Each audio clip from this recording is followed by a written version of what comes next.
I don't know if you know this, but it is 2025. And 2025 is the year of people feeling extremely tight on their budget, yet the stock market, it soars on. Who knows if it's overvalued or when it will all collapse, but there are certain things, there are now luxuries in 2025. Can I get an amen? It's getting ridiculous. It is certainly getting ridiculous out there. So I would like to commiserate with you. I don't know if this list is going to make you feel any better. But certainly in my life, these things are luxuries. Let me know in the comments below what you consider a luxury is nowadays, because dang, it hurts. Everything hurts. And if you like this kind of analysis, like, subscribe, do the thing that you got to do, because I do budget analysis like this all the time. I'm a financial coach, and we just talk about personal finance all the time. From your favorite stay-at-home mom, military spouse, Christian, gardener, homeschooler, whatever I am. I'm here and I'm ready to talk. Okay, let's do it. Five budget items that are now luxuries. Thanks, 2025. This is ridiculous. Okay, step one. The first luxury is pets. I know. I know some of you guys think that pets are necessities. I'm not going to argue with you because pets are awesome. Well, they can be. But when you're pinched and you ain't got no room to give, pets are expensive. I looked up the minimum amounts, okay? Startup costs $350. And that's like if you're adopting, not if you're actually going out and buying the breed that you want. Monthly costs, 670 a year minimum are the ongoing monthly costs. And then it's not even talking about extras like pet boarding, ER visits, things like that. Me, I don't like pets because I want to travel and leave my home without having to find somebody to watch my baby pet child. I think it's annoying. The other thing about pets that's nobody ever really talks about is that once you have a pet, you are beholden to that pet for years. I mean, you have just changed the trajectory of how much money you're going to be spending on a monthly basis. And that's what gets people caught up, because when they commit to a house and a car and a pet, all of a sudden their fixed expenses, things they have to pay for, are extreme. So pets are a luxury. Think twice if you're trying to get out of debt or if you cannot live within your means, because they're luxuries. This picture is of a little baby cat that we were feeding in my neighborhood that my children adored. And thank gosh, this cat belongs to someone. I knew it belonged to someone because it was very fat, but it was also very cute. And I'm very glad it had a home, because that cat might have just started living with me because of my children. But anyway, luxury number two, I'm going to say it, haircuts. Now, this is a picture of my daughter. She's got an okay haircut because I'm doing the haircuts. For the first time in my life, at 31 years old, everybody in my household is cutting their own hair because dang, $50 for two cuts 4 times a year. My husband's in the military, so he has to get two and he has to tip. So that's $50 a month. $80 a cut for me 3 times a year would be like the ideal situation. That's $1,000. I need $1,000. Okay. This house is expensive. I got to save up for car repairs.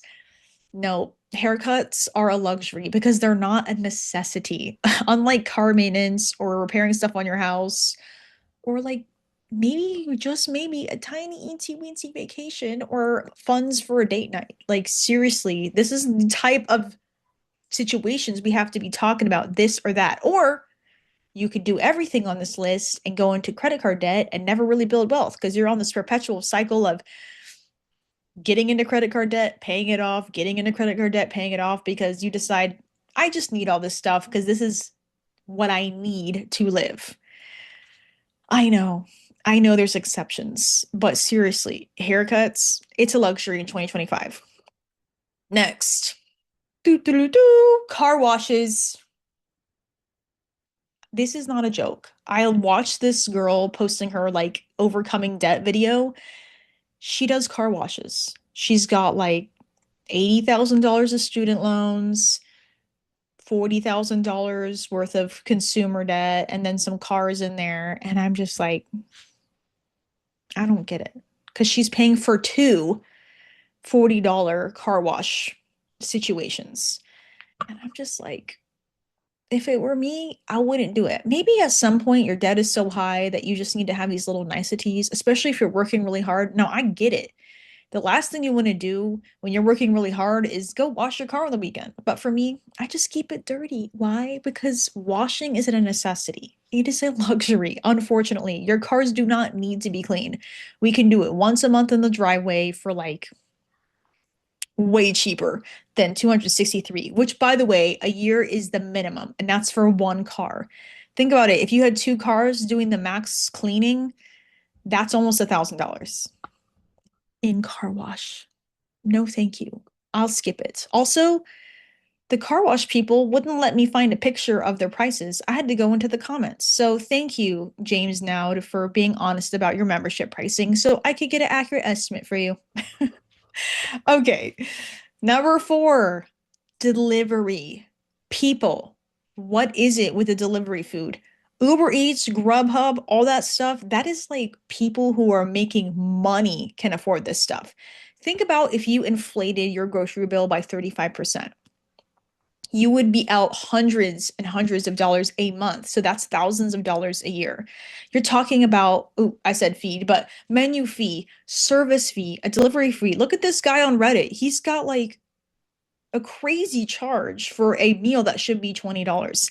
I honestly think that you should only do this if you're in an emergency, like you're recovering from surgery, you're an older person, or you can somehow don't drive for whatever reason. Maybe you have a DUI. I don't know what it is, but this delivery thing needs to be only for emergency purposes.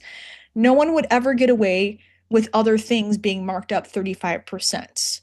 It's just crazy. And if we did mark it up 35%, then it would be like a luxury. Like a luxury vehicle is usually marked up 35%, depending on what kind of luxury, of course. So I just,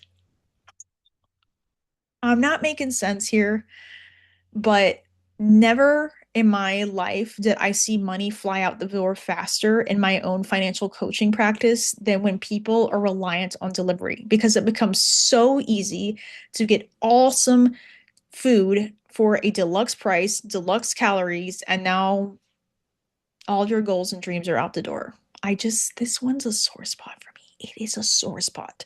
I have used delivery services just once in my life when I had my son, my second child, and I was recovering. I ordered Wendy's, and I just remember that meal being almost $50 for mediocre Wendy's. And I was like, nope, I'm not doing that again. Absolutely not. And finally, number five, dun dun dun dun. Oh no, she just said that. Holidays? Holidays, Alyssa, really are a luxury? Oh no. It's not just Christmas anymore. Because Christmas presents, I get it. That's expensive. We do the presents. But it isn't just the presents anymore, is it? It's the matching PJs. It's the Christmas lighting ceremony where we have to all drink hot cocoa. It's the absolute production holidays have become. Look at this Halloween situation. I just made a video about the expenses of Halloween. And it used to be, okay, get you a little costume, giving out some candy. Maybe that's like 20 to $50. Nope, not anymore.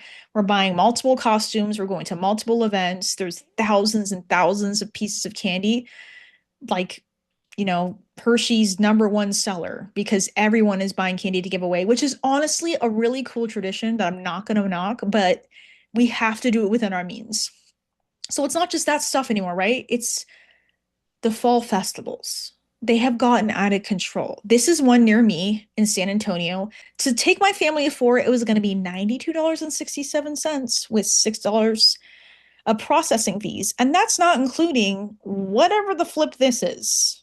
These absolutely crazy, extravagant desserts. Now, let me know in the comments below if you've ever had something like this. Is it as good as it looks?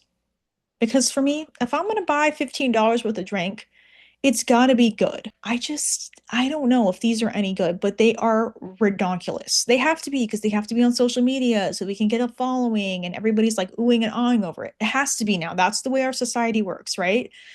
But if I'm paying $92 to get into the door, I can't imagine what I'm going to pay during my time.